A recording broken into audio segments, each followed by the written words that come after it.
Title for this morning, Strength of Character. Strength of Character. I think I'm a pretty good judge of character.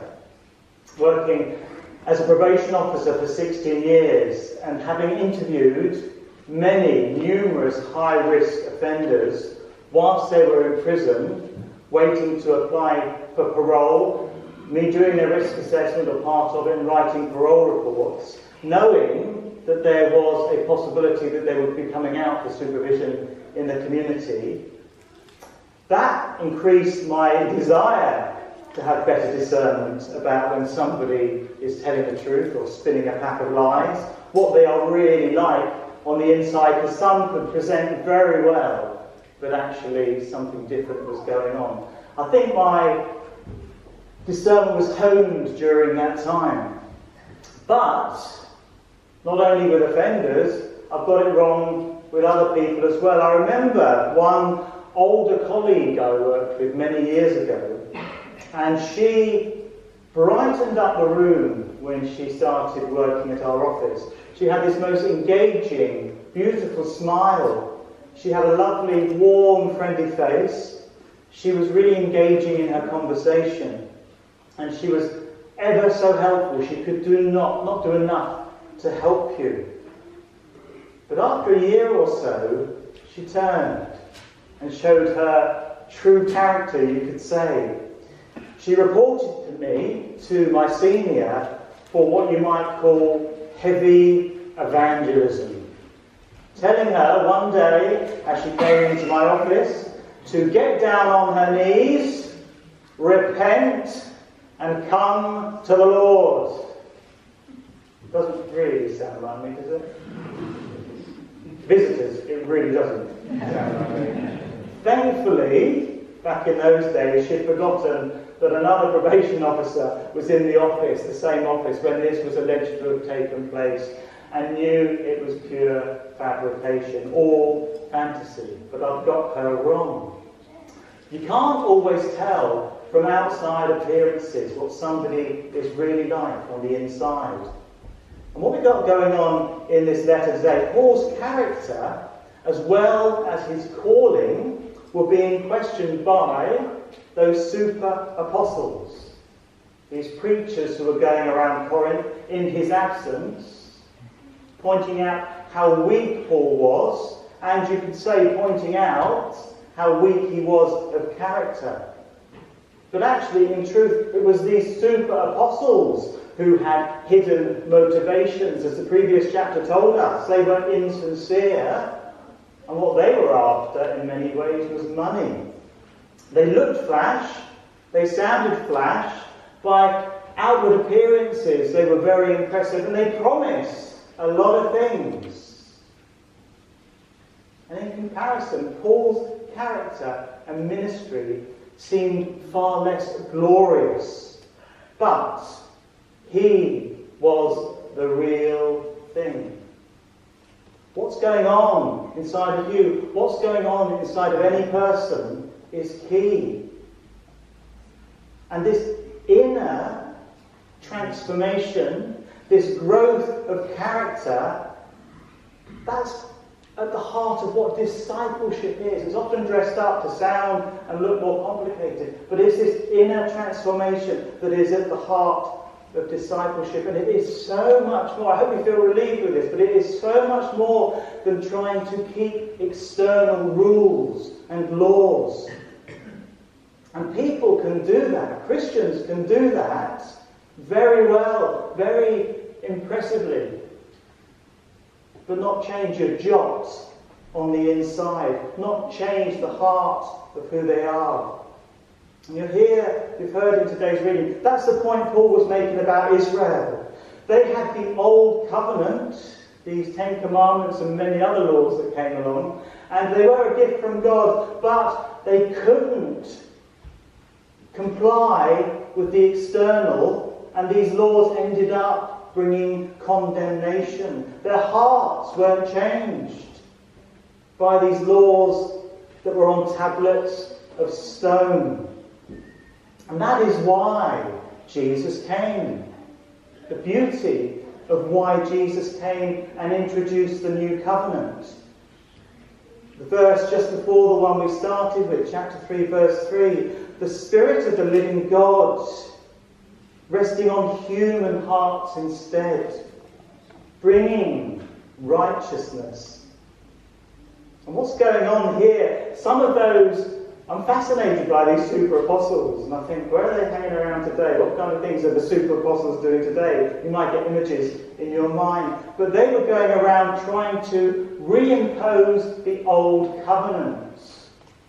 One of their names was the Judaizers. They were trying to say, yes, Christ has come, he is the Messiah, but you still have to comply with all of the old laws, all of the old rituals, if you're a proper Christian.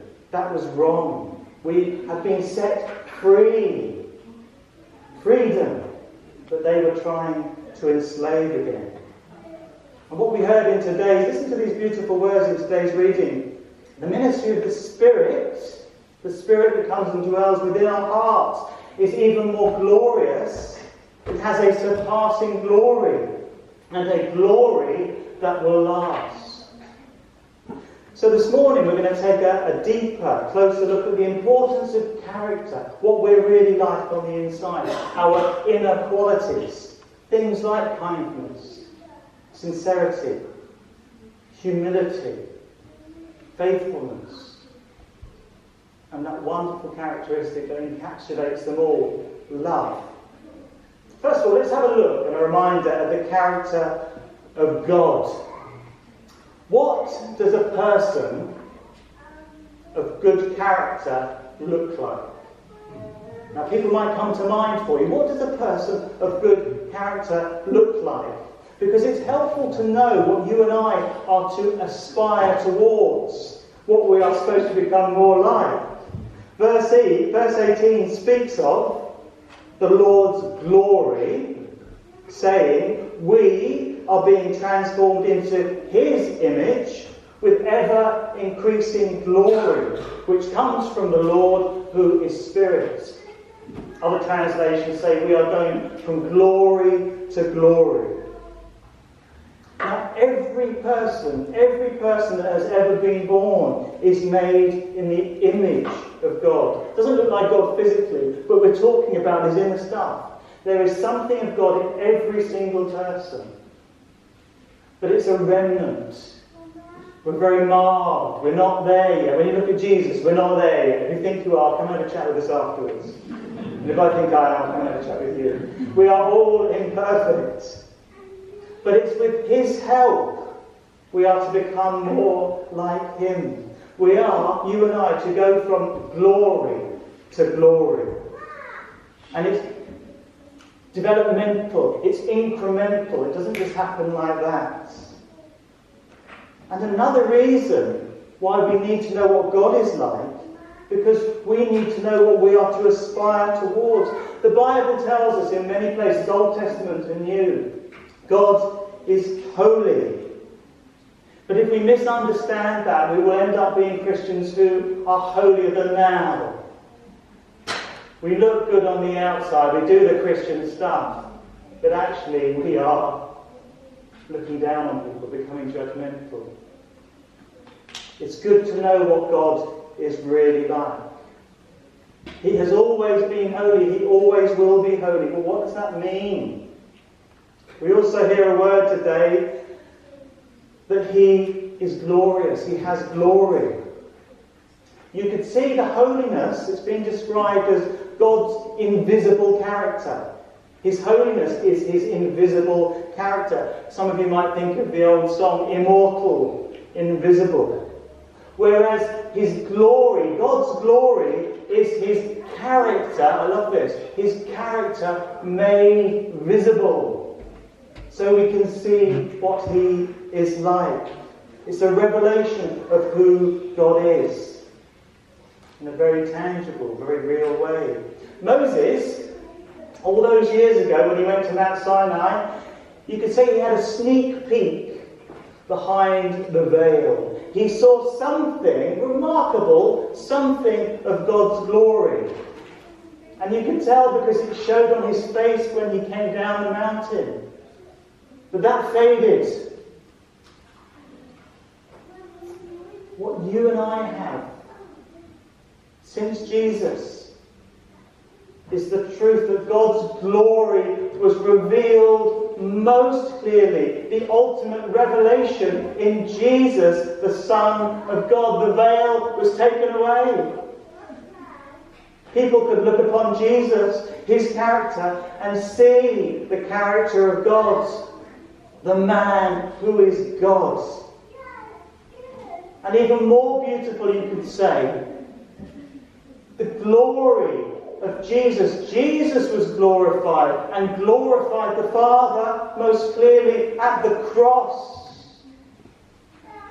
The ultimate revelation of what God is like. God is love.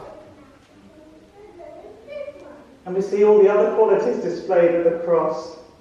Patience, mercy, forgiveness, kindness, self-control, faithfulness.